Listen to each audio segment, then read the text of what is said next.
Just caught my girlfriend cheating.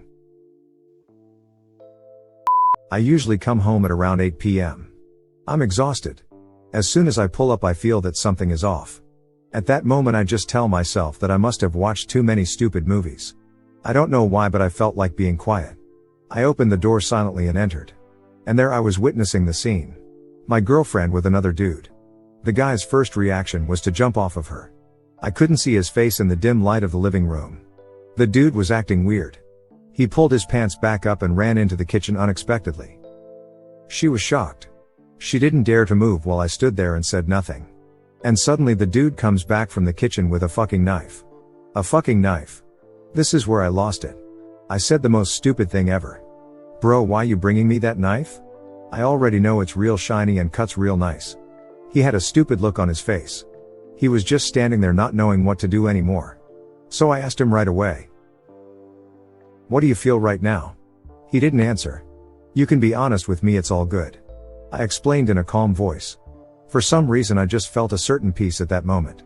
She was still sitting like a statue on the couch. Probably holding her breath. Man, do you really expect me to be mad because of this? The dude lowered the knife as soon as I said that. I fucked up. He answered. It sounded sincere. He seemed defeated. It's as if he woke up from a bad dream. It was right at that moment that I realized that she was crying. Why the fuck do you have to make a drama out of this, you two? Like for real? I sincerely did not feel like dealing with shit like this.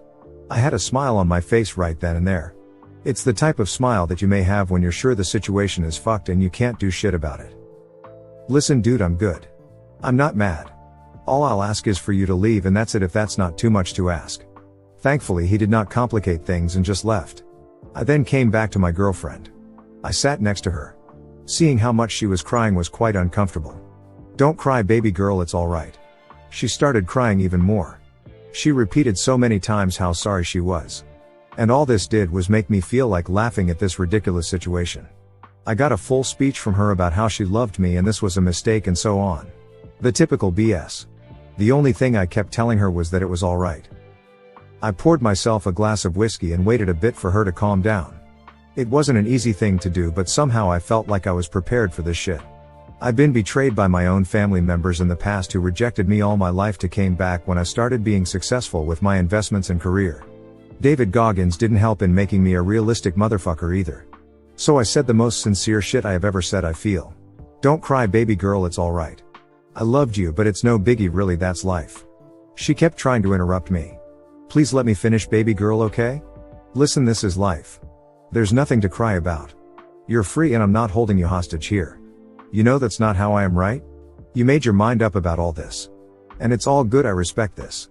This is really simple, so don't make it complicated for no reason please. And I added after a sip of whiskey that it would be a good idea for her to pack her shit and leave right now. I poured her a glass too to calm her down.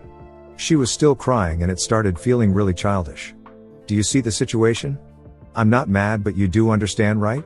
I can't let you stay with me after what just happened, right?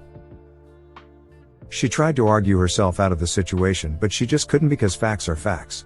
It's not easy, I know. Don't fight it. I genuinely think that it's healthier for us to just leave it at that. As I'm sipping another glass as I write this, I feel weird.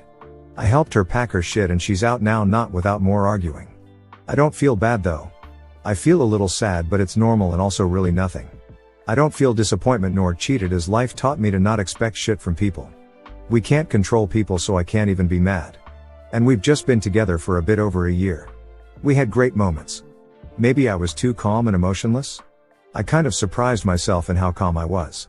I just wonder what a normal person would have done in my case. Let's just hope she won't blow up my Porsche while I'm at the office tomorrow, lol.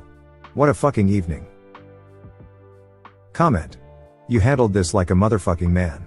Some guys would probably kick the shit out of the dude and end up getting sued and fuck up his life in the process. As Goggins says, alpha dudes don't give a shit. Always here to chat if you need it, friend. Next comment. Holy shit. I hope to be able to be this confident in myself if this ever happens in the future. Oftentimes we rely very heavily on our SOs. And it can cloud our own judgment. You being able to detach so easily because you knew she disrespected you on an unforgivable level. All I gotta say is props. You handled this situation in such a way that you came out on top. It's funny. Usually we end up feeling sorry as hell for people who get cheated on. It's all like, oh my god. I feel so bad for him. He must be so sad. With this though, all I'm thinking is hell yes, you beautiful motherfucker, way to come out on top. Your ex-girlfriend and that other dude have a lot of soul searching to do. They are not terrible people because of this one action. Though it was in and of itself a terrible action. You have a clear head and you should be incredibly proud of yourself. Stay hard. Next comment. A girl I was with did that once to a good guy. I was unfortunately the guy she was cheating with, and I did not even know she had a BF because she said she had broken up. When the guy knew she told him on freaking Christmas, he apparently cried for 2 days. I felt so bad about this that it made me question relationships. And from that day on I also made a promise to myself to not be that guy.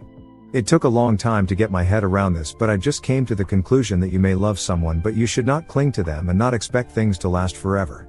If they go or you go, it should not become drama. This doesn't mean one should not care nor invest in the relationship though. Next comment. I think you handled that situation well. Like an adult who knows that we are only in control of ourselves and no one else. Congratulations on that. You are level-headed and have a great mind. Stay hard. Next comment. Damn bro, save some of the logs for us. Seriously though, I think you handled that shit perfectly. I know that calm feeling you had. I think it's an immediate accepting of what's just happened and what the next step has to be. You realize beating the guy up or screaming at your ex isn't going to change what just happened, and the only next step is to break things off. I wish you the best, brother, and stay hard.